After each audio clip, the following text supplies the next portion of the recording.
गुरुदेव कोटि कोटि नमन, कोटि कोटि वंदन। गुरुदेव, आजकल समाज में रेस्पेक्ट उसकी नहीं जिसके पास ज़्यादा संस्कार हैं, उसकी है जिसके पास ज़्यादा रुतबा है। आजकल समाज में पूछ संस्कारों की नहीं पैसों की है। तो गुरुवर, मेरा प्रश्न ये है कि कौन बड़ा, जिसके पास ज़्यादा रुतबा हो या जिसके पास अच्छे संस्कार हो? दूसरा, आजकल के युवा जो अभी पेरेंट्स बनने का प्लान कर रहे हैं या अभी अभी पेरेंट्स बने हैं या अभी पेरेंट्स बन चुके हैं, अपने विचारों और आचरण में क्या परिवर्तन लाएं या अपने थॉट प्रोसेस को कहाँ चेंज करें कि हमारी आगे की जनरेशन बड़ा इंसान नहीं बल्कि अच्छा इंसान बनने की भावना पाए? बहुत अच्छा सवाल किया है। पहली बात तो आपने पूछी कि रुतबा और संस्कार में हम महत्व किसको दें। देखिए, रुतबा व्यक्ति का दबदबा बढ़ाता है और संस्कार से श्रद्धा बढ़ती है। एक रुतबेदार ओहदेवार आदमी से अगर आप मिलेंगे तो आपके मन में उसका प्रभाव अल्पकालिक होता है। जब तक वो सामने है, वो उसके दबाव में, उसके डर में होता है, जो समय काल की स्थिति बदलने के बाद बदल जाता है।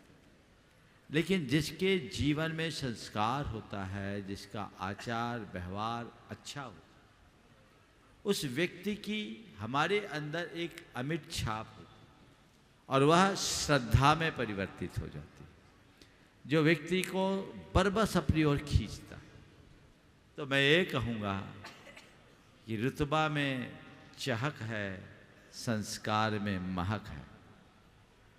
रुतबा में चहक है, संस्कार में महक है।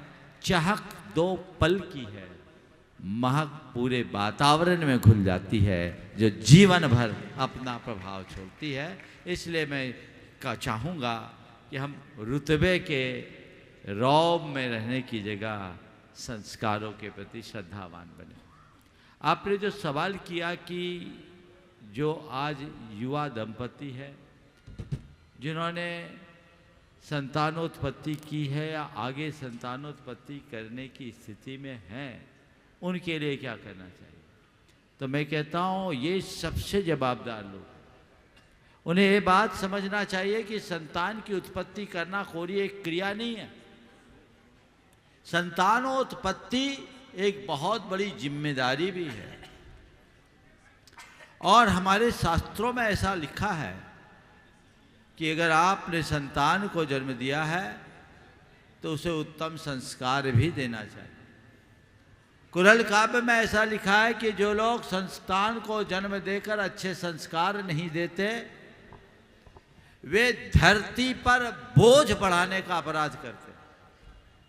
तो हमें उत्तम संस्कार युक्त संतान को जन्म देना है और उत्तम संस्कार युक्त संतान को जन्म देने के लिए उसकी पूरी प्रक्रिया है गर्भ संस्कार की। उस संतान के लिए आह्वान करने की प्रक्रिया है। गर्भ में संतान को आने के पूर्व से हमारे शास्त्रों में संस्कारों की बात है। यदि आज की पीढ़ी उन सब बातों को आत्मसात कर ले तो मैं कह सकता हूँ कि आज भी इस धरती में हम महान महान आत्माओं को जन्म दे सकते। ये व्यवस्थाएं हमें करनी चाहिए और इसके लिए युवा पीढ़ी को धर्म और अध्यात्म से जुड़ना चाहिए।